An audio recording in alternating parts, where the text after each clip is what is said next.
আসসালামু আলাইকুম, সকলকে স্বাগতম। মাতৃভূমি অথবা মৃত্যু, আমাদের বিজিবির ভাইরা যেই সাহসিকতার প্রমাণ দিয়েছে এবং নিজের মাতৃভূমির জন্য তারা সব সময় সদা প্রস্তুত, তার প্রমাণ আমরা এখন দেখতে পেয়েছি।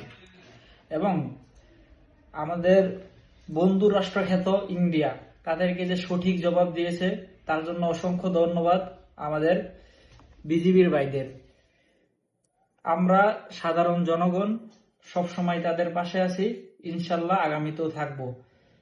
বাংলাদেশের কৃষক শ্রমিক ভাইয়েরা যেভাবে প্রমাণ করে দিল নিজের মাতৃভূমির জন্য কোনো কিছুর প্রয়োজন হয় না, সবার সামনে বুক উঁচু করিয়া দাঁড়িয়ে যেতে পারে, তার প্রমাণ আমরা গত কয়েকদিনের ভিতরে দেখতে পেলাম। বিজিবির সাথে আমাদের সাধারণ ভাইয়েরা বর্ডারে গিয়ে দাঁড়িয়েছিল। এরই প্রমাণ দেয় যে বাংলাদেশের মাতৃভূমি রক্ষার্থে বা বাংলাদেশের বর্ডার রক্ষার্থে বাংলার মানুষ কতটা সচেতন নিজের মাতৃভূমির জন্য।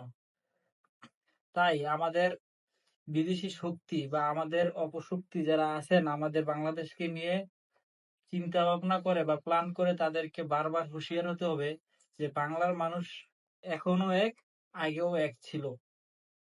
আপনারা চাইলেই দমন করতে পারবেন না। তাই যারা বাংলাদেশকে নিয়ে কুচক্র আঁকছেন বা চিন্তা করছেন যে বাংলাদেশকে নৈরাজ্য সৃষ্টি করার জন্য বিভিন্ন পদক্ষেপ নিচ্ছেন দেশে কিংবা দেশের বাইরে থেকে, তাদেরকে কঠোরতম হুঁশিয়ারি বার্তা দিয়ে যাচ্ছি। বাংলার জনগণ কখনই তার ইতিহাস বলে না বা ইতিহাস মুছতে পারে না। তাই আপনারা যে ইতিহাস রচনা করে গেছেন, সেই ইতিহাস কখনই মুছবে না। আর দ্বিতীয়ত, আবারও অন্তরের অন্তরস্থল থেকে ভালোবাসা জানাই বাংলার বিজিবির ভাইদেরকে, যারা কিনা বাংলাদেশের সার্বভৌমত্বের রক্ষার্থে সবসময় সদা প্রস্তুত। আর দ্বিতীয়ত আরেকটা বিষয় নিয়ে কথা বলবো। বিগত দিনে বাংলাদেশ শাহজালাল আন্তর্জাতিক বিমানবন্দরে আমাদের প্রবাসী ভাইয়ের সাথে যেই ব্যবহার করা হয়েছে, সেটা অত্যন্ত দুঃখজনক এবং বাংলাদেশের জন্য এটা লজ্জাজনক। কারণ বাংলাদেশের প্রবাসী শ্রমিক ভাইরা বাংলাদেশের রেমিটেন্স পাঠায় বিদায় বাংলাদেশ আজ সচ্ছল। বাংলার গ্রামের প্রত্যেকটা অঞ্চল আজ সচ্ছল শুধুমাত্র প্রবাসী ভাইদের কারণে। তাদের অসম্মান বাংলাদেশের অসম্মান। যারাই কিনা এই অসম্মানের সাথে জড়িত, তদন্ত করে তাদের দৃষ্টান্তমূলক শাস্তির ব্যবস্থা করা হোক বলে মনে করি। যদি প্রবাসী ভাইয়ের কোনো ভুল থেকেই থাকে, তাহলে অবশ্যই আইনানুগ ব্যবস্থা নিতে পারতো।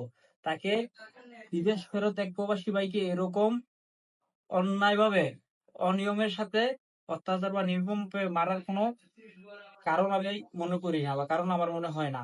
তাই বাংলাদেশের যারা প্রশাসন আছেন বা উচ্চ পর্যায়ে আছেন, তাদের কাছে তাদের দৃষ্টি লক্ষ্য করবো বা দৃষ্টি আকর্ষণ করবো যে আপনারা এটা আইনানুগ ব্যবস্থা নেবেন, নাইলে আমাদের প্রবাসী ভাইরা সর্বদা যেরকম বাংলাদেশকে স্বৈরশাসকের হাত থেকে রক্ষা করার জন্য সর্বদা প্রস্তুত, তাদের অধিকার আদায়ের জন্য তারা সর্বদা প্রস্তুত থাকবে। ইনশাল্লাহ এটা দ্রুত যদি আপনারা সমাধান না করেন, তাহলে এটার কঠোরতম পদক্ষেপ আপনারা দেখতে পাবেন।